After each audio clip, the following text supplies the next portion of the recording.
Let's get into concealed carry mindset.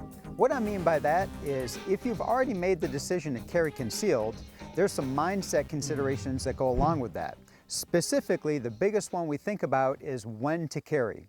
So you've made the decision, maybe you've purchased a firearm, a concealment holster, you've met the legal requirements for your state and cities where you live in, and now you want to get out there and carry concealed. So what's the mindset you have to think about? Well, when to carry is probably one of the most prevalent things we have to think about.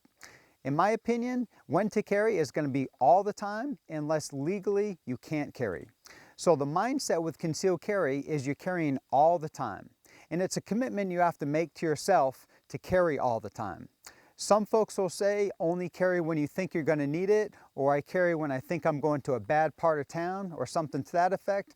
But the reality is it's like an insurance policy. We don't cancel our insurance when we don't think we're going to need it. We always have it. It's a safety blanket. And concealed carry is that same aspect.